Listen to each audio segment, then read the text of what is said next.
Assalamualaikum warahmatullahi wabarakatuh. Apa kabarnya teman-teman? Semoga kita selalu dalam lindungan Allah ya. Baiklah, saya Rizky Azuliana, salah satu mahasiswi dari Universitas Islam Negeri Raden Fatah Palembang. Pada video kali ini, saya akan membahas mengenai klasifikasi media pembelajaran dan sumber belajar. Sebelum langsung pada penjelasannya, saya ingin mengucapkan banyak terima kasih karena kalian sudah menyempatkan waktu kalian untuk mengklik video ini, dan jangan lupa untuk subscribe, memberikan komentar baik tentunya, dan membagikan video ini kepada teman-teman kalian. Tanpa berlama-lama lagi, langsung saja pada penjelasannya. Baiklah, yang pertama kita akan membahas mengenai klasifikasi media pembelajaran. Sebelum kita dapat mengerti dengan jelas dari klasifikasi media pembelajaran, kita harus tahu dulu nih maksud dari klasifikasi media pembelajaran itu apa sih? Di slide telah dituliskan mengenai klasifikasi menurut beberapa ahli. Yang pertama, Wilbur Schramm, di mana dia mengelompokkan media menurut daya urutan, yaitu media rumit, mahal, dan media sederhana. Yang kedua, Gensch, di mana dia mengelompokkan media menurut benda yang didemonstrasikan, yaitu komunikasi lisan, media cetak, gambar diam, gambar bergerak, film bersuara, dan mesin belajar. Yang ketiga, Allen, di mana dia mengelompokkan media menjadi 9 kelompok, yaitu visual diam, film, televisi, objek 3 dimensi, rekaman, pelajaran terprogram, demonstrasi, buku, teks cetak, dan sajian lisan. Dan yang keempat, Garlich dan Ellie, di mana mereka mengelompokkan media menurut ciri-ciri fisiknya, yaitu benda sebenarnya, presentasi verbal, presentasi grafis, gambar diam, gambar bergerak, rekaman suara, pengajaran terprogram, serta simulasi. Klasifikasi media pembelajaran dalam pembahasan kali ini merujuk kepada dua bentuk. Yang pertama yaitu karakteristik media pembelajaran 2 dimensi, dan yang kedua karakteristik media pembelajaran 3 dimensi. Media pembelajaran 2 dimensi artinya sebutan umum untuk alat peraga yang hanya memiliki ukuran panjang dan lebar yang berbeda pada suatu bidang datar.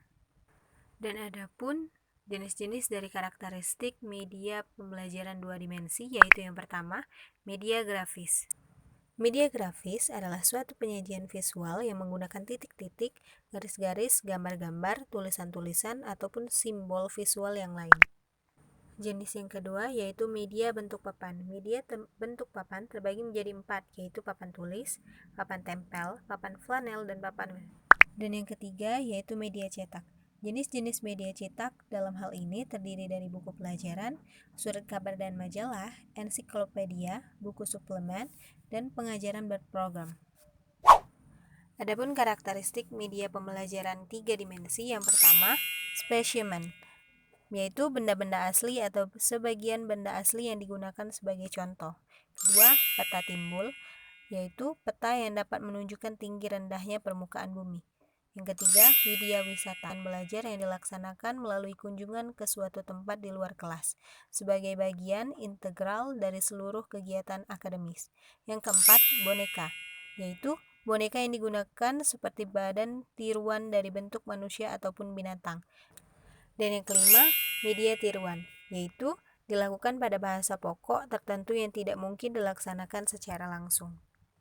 Baiklah, selanjutnya pada pembahasan yang kedua yaitu mengenai sumber belajar. Sebelum kita dapat mengerti dengan jelas dari sumber belajar, kita harus tahu dulu nih maksud dari sumber belajar itu apa sih?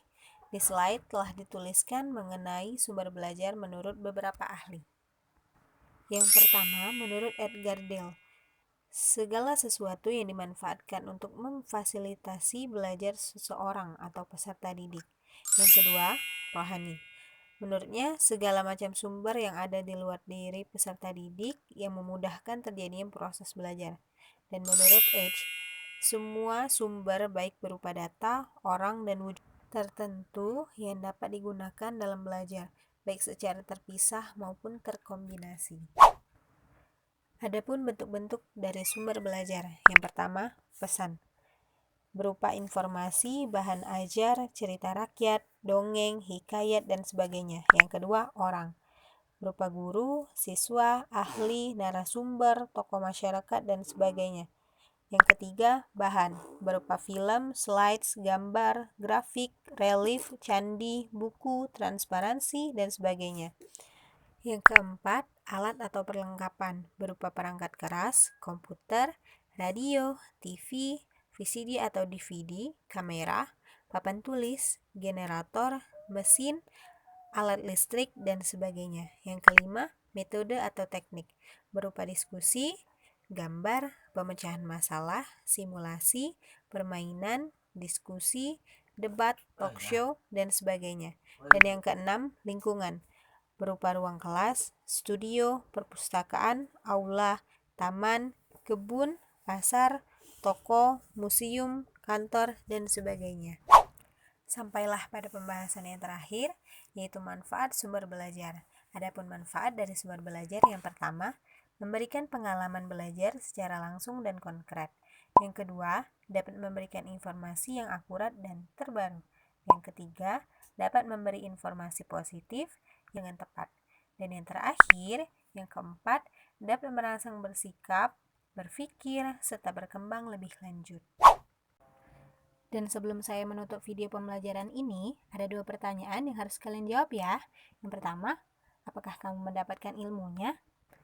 Dan yang kedua, apakah kamu akan subscribe? Jangan lupa dijawab ya. Jazakallah khairan katsiran. Semoga video pembelajaran ini dapat bermanfaat untuk kita semua. Dan kalian dapat membagikan video ini melalui media sosial kalian. Terima kasih. Wassalamualaikum warahmatullahi wabarakatuh.